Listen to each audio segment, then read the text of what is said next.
हाँ किसी भी। विद्यार्थियों, हम बात कर रहे थे भारतीय संविधान की विशेषताओं। आपने पहले जो वीडियो तैयार किया था उसमें जो लास्ट की विशेषता हमने पढ़ी थी वो पढ़ रहे थे अपन राज्य के नीति निर्देशक तत्व।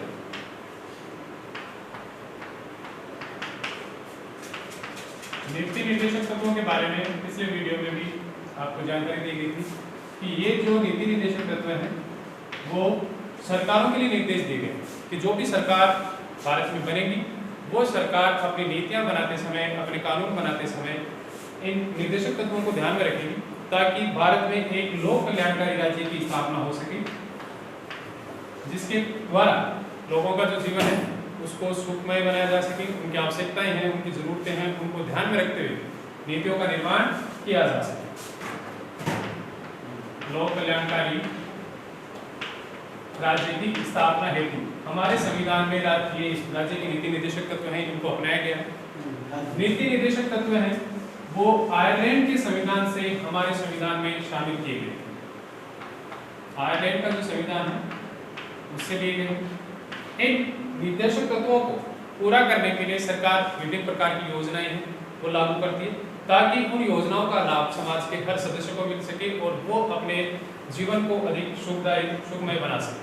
अब अपन आगे जो विशेषताएं भारतीय संविधान की उन विशेषताओं की चर्चा करने जा रहे हैं।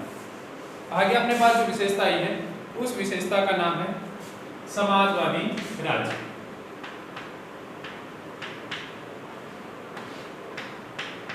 समाजवादी जो शब्द है वो हमारे मूल संविधान में नहीं था, ये संविधान की प्रस्तावना में बाद में जोड़ा गया। समाजवादी राज्य से तात्पर्य ऐसे राज्य से जिसमें सरकार द्वारा सार्वजनिक सेक्टर और निजी सेक्टर दोनों सेक्टरों में अपनी जो आर्थिक गतिविधियां हैं उनको बढ़ावा दिया जाए, जिसके द्वारा जो जनता की जरूरतें हैं उनको पूरा किया जा सके। तो भारत में मिश्रित अर्थव्यवस्था को अपनाने के लिए मिश्रित अर्थव्यवस्था को अपनाने के लिए समाजवादी राज्य है उसकी स्थापना संविधान में की गई है ताकि एक अच्छी आर्थिक व्यवस्था की स्थापना भारत में हो सके। अब अपने पास जो आगे विशेषताएं हैं उनको अपन संक्षिप्त रूप में पढ़ते हुए आगे बढ़ेंगे। अपने पास आगे जो विशेषता है उस विशेषता का नाम है वयस्क मताधिकार। वयस्क मताधिकार से तात्पर्य ये है कि भारत में जो भी व्यक्ति, चाहे वो स्त्री हो, पुरुष हो, किसी भी जाति धर्म से जुड़ा हुआ क्यों ना हो, यदि उसकी आयु 18 वर्ष या उससे अधिक है तो उसे मतदान करने का अधिकार दिया गया है, जिसे मताधिकार कह सकते हैं। पहले मूल संविधान में ये आयु 21 वर्ष थी, बाद में संविधान में संशोधन करके ये जो आयु है आयु सीमा को घटा दिया गया था और अब वर्तमान में ये मतदान करने की जो आयु है वो 18 वर्ष निर्धारित कर दी गई। इसमें किसी प्रकार का कोई भेदभाव नहीं किया जा सकता, सभी व्यक्ति समान रूप से अपने मताधिकार का प्रयोग कर सकते हैं। अब आगे जो विशेषता है अपने पास उस विशेषता का नाम है पंथ निरपेक्ष राज्य। पंथ निरपेक्ष राज्य, यहाँ एक प्रमुख बात यह है कि भारत के संविधान की जो प्रस्तावना है उसमें पंथ निरपेक्ष शब्द नहीं था, ये शब्द बाद में जोड़ा गया। मूल संविधान में पंथ निरपेक्ष शब्द को काम में नहीं लिया गया। खासतौर से अगर 3 शब्दों की बात करें तो ये संविधान की मूल प्रस्तावना में नहीं थे, ये बाद में जोड़े गए थे। वो शब्द है समाजवादी, पंथ निरपेक्ष और तीसरा शब्द है अखंडता। ये शब्द मूल संविधान की प्रस्तावना में शामिल नहीं थे, इनको बाद में जोड़ा गया। अपन बात कर रहे थे पंथ निरपेक्ष राज्य की। पंथ निरपेक्ष राज्य से तात्पर्य यह है कि भारत की जो सरकार है, भारत की जो राज्य व्यवस्था है उसका अपना कोई राजकीय धर्म नहीं। भारत सरकार द्वारा सभी व्यक्तियों के साथ धर्म के आधार पर समान व्यवहार किया जाएगा, किसी के साथ धर्म के आधार पर कोई भेदभाव नहीं होगा। सरकारी योजनाओं का निर्माण करते समय भी किसी प्रकार के धार्मिक भेदभाव का निषेध इसमें किया गया है। पंथ निरपेक्षता को इसलिए अपनाया गया था कि जब भारत का संविधान लिखा गया था उस समय देश में बहुत धर्म के आधार पर अनेक प्रकार के भेदभाव प्रचलन में थे। तो इस समस्या का समाधान करने और सभी व्यक्तियों को समान रूप से धार्मिक स्वतंत्रता प्रदान करने, राज्य द्वारा धर्म के मामले में तटस्थता बनाए रखने हेतु पंथ निरपेक्ष राज्य की स्थापना हमारे संविधान द्वारा की गई थी। आगे वाली जो विशेषता है वो विशेषता आती है विलक्षण दस्तावेज। विलक्षण दस्तावेज से तात्पर्य ये है कि ये जो हमारा संविधान है वो संविधान सभा द्वारा विभिन्न संविधानों का अध्ययन करने के बाद उनमें जो अच्छी बातें थी उनको ध्यान में रखते हुए इसका निर्माण किया गया था। और कई देशों में हमारे संविधान को अपने संविधान का निर्माण करते समय एक आदर्श के रूप में काम में लिया और उसके हमारे संविधान को आधार बनाकर अपने देश का संविधान लिखा। जैसे अपन बात करते हैं दक्षिण अफ्रीका की। दक्षिण अफ्रीका ने क्या किया कि जब अपना संविधान लिखा तो भारत के संविधान को आधार बनाते हुए उन्होंने अपना संविधान लिखा और उस भारतीय संविधान के अनेक प्रावधानों को अपने संविधान में शामिल किया था। अब आगे जो बात करते हैं अपन वो बात आती है कि भारत के संविधान में संघात्मक व एकात्मक तत्वों का संयोग किया गया। संघात्मक व एकात्मक तत्वों का संयोग।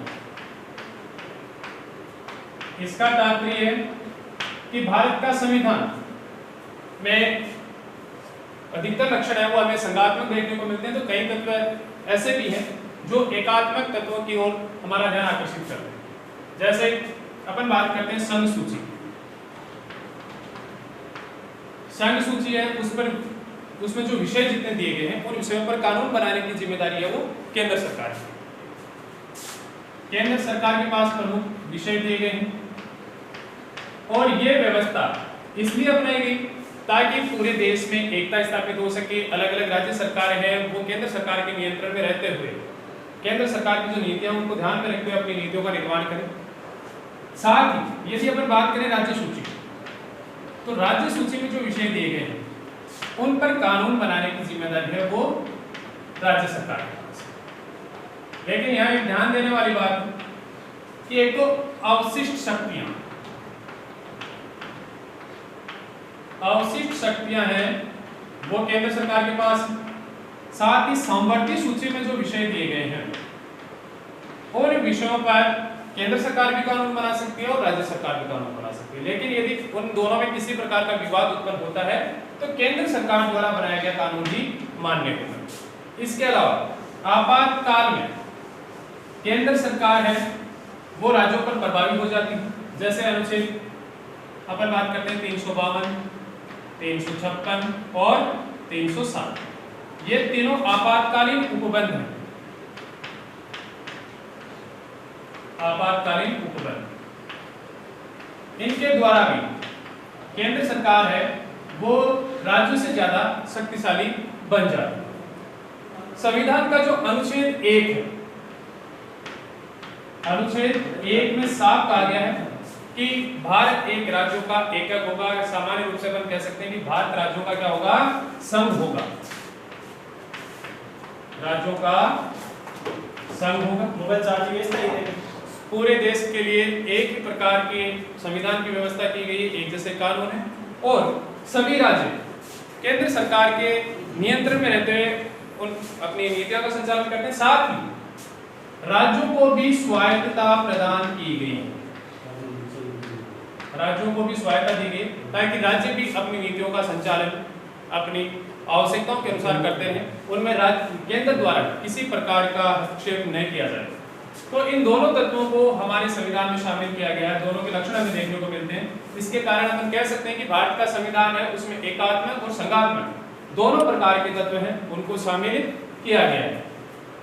अब आगे जो विशेषता हमें देखने को मिलती है उस विशेषता की बात करने जा रहे हैं। आगे अपने पास जो विशेषता आती है वो विशेषता आती है स्वतंत्र न्यायपालिका।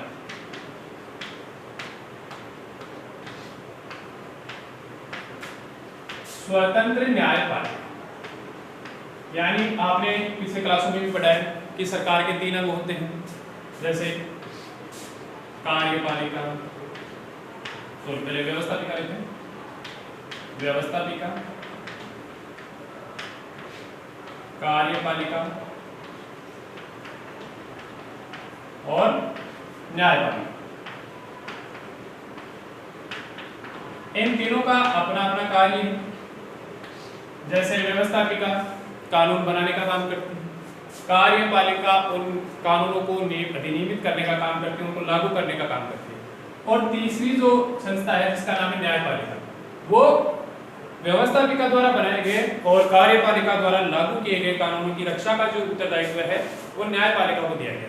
हमारे संविधान द्वारा जो न्यायपालिका उसको स्वतंत्रता दी गई, यानी न्यायपालिका को कार्यपालिका और व्यवस्थापिका के नियंत्रण से मुक्त रखा गया। ये बिना जो न्यायाधीश न्यायपालिका की, वो बिना किसी दबाव में आकर अपना कार्य स्वतंत्रता से कर सके, इसके अनेक प्रावधान हमारे संविधान में किए गए, जैसे निश्चित कार्यकाल है, निश्चित वेतन भत्ते हैं, इस प्रकार की व्यवस्थाएं हमारे संविधान में शामिल की गई ताकि भारत में एक स्वतंत्र न्यायपालिका की स्थापना हो सके।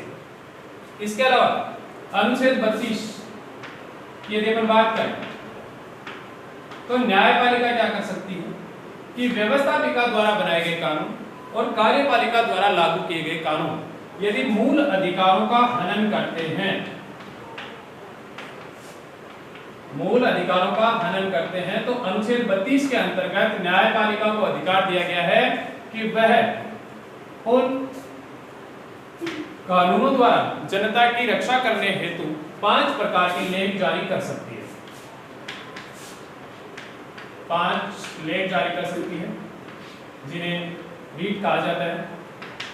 ये इसलिए जारी किए जाते हैं ताकि व्यक्ति के अधिकारों की रक्षा की जा सके। अब आगे वाली जो बात करते हैं अपन, वो आती है भारतीय संविधान की विशेषताओं में कि भारत का संविधान न तो कठोर है और न ही लचीला। कहने का तात्पर्य कि भारत के संविधान में कठोरता और लचीलेपन दोनों का मिश्रण देखने को मिलता है। कठोरता व लचीलेपन का मिश्रण।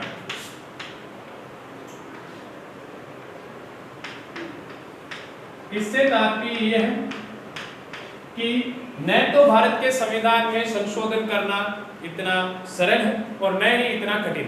कहने का तात्पर्य कि दोनों के जो लक्षण है कठोरता और लचीलेपन, उन दोनों को भारत के संविधान में शामिल किया गया। यदि अपन कठोरता की बात करें तो जैसे अमेरिका का संविधान अपन लेते हैं, उसमें संशोधन आसानी से नहीं होता, यानी कहने का मतलब है कि उसमें संशोधन करना बहुत मुश्किल काम है। और यदि ब्रिटेन के संविधान की अपन बात करें तो ब्रिटेन के संविधान में संशोधन है, उसमें परिवर्तन वो आसानी से हो सकता है। तो इन दोनों बातों को ध्यान में रखते हुए भारत के संविधान में क्या किया गया, कठोरता और लचीलेपन दोनों का मिश्रण किया गया। इसका मतलब यह है कि भारत के संविधान के कुछ प्रावधान तो ऐसे हैं जिनमें संशोधन आसानी से हो सकता है और कुछ प्रावधान ऐसे हैं जिनमें संशोधन करने के लिए एक लंबी प्रक्रिया वो अपनाई जाती है। भारत के संविधान में संशोधन करने के लिए मुख्य रूप से 3 विधियां बताई गई हैं और अनुच्छेद 368 में संविधान संशोधन के बारे में जानकारी दी गई है कि भारत के संविधान में संशोधन है वो किस विधि द्वारा या किस प्रक्रिया द्वारा किया जा सकता है, उसके बारे में जानकारी है वो अनुच्छेद 368 में दी गई। भारत के संविधान में संशोधन है वो मुख्य रूप से 3 प्रकार से किया जाता है।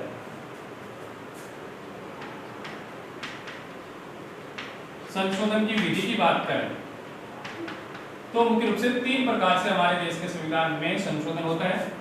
पहला जो संशोधन की विधि है उसमें संसद के साधारण बहुमत से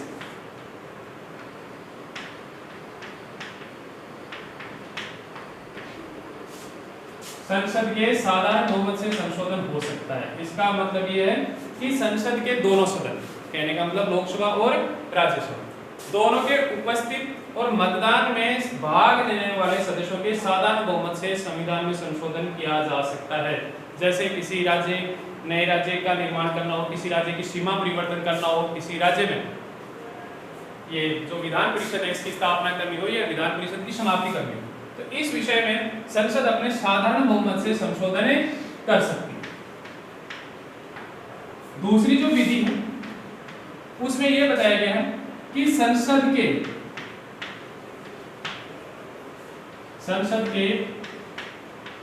विशेष बहुमत से या बहुमत द्वारा, इसका मतलब है कि संसद के दोनों सदन, लोकसभा और राज्यसभा के जो सदस्य हैं उनका 2/3 सदस्य उपस्थित होना जरूरी है। 2/3 सदस्यों की उपस्थिति जरूरी है और उनका मतदान आवश्यक है। यदि 2/3 से अधिक सदस्य सहमति देते हैं, अपना मतदान संशोधन के पक्ष में करते हैं, तो संशोधन किया जा सकता, अन्यथा कुछ प्रावधान ऐसे जिनमें संशोधन नहीं हो सकता। और तीसरी जो विधि है उसकी बात करें तो संसद के विशेष बहुमत के साथ साथ संसद के विशेष बहुमत के साथ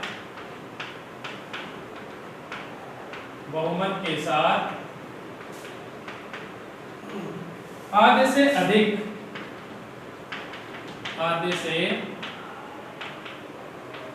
अधिक राज्यों की विधानसभाओं की सहमति।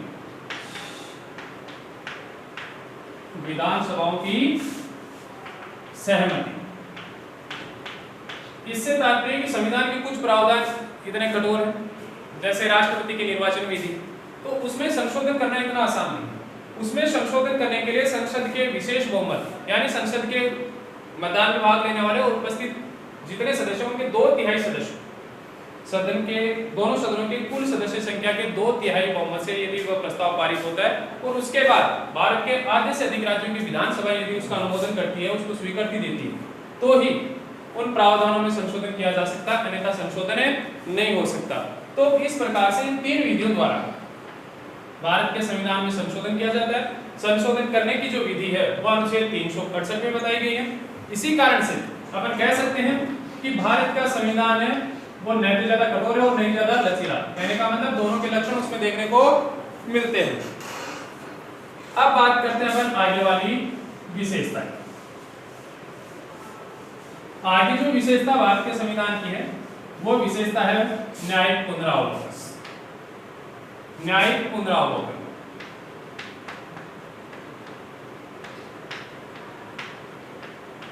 पुनरावलोकन कह सकते हैं या पुनर्विलोकन भी कह सकते हैं।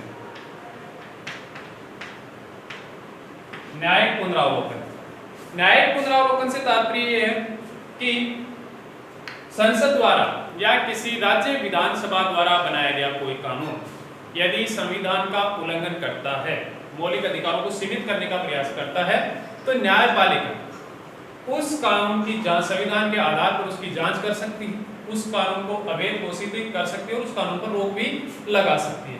तो ये न्यायिक पुनरावलोकन की जो शक्ति है वो न्यायपालिका को दी गई ताकि सरकार कोई भी ऐसा कदम नहीं उठाए जिससे नागरिकों की स्वतंत्रता को खतरे में पड़ जाए। साथ ही इसके साथ ही संसदीय संप्रभुता को भी अपनाया गया है। न्यायिक पुनरावलोकन के साथ संसदीय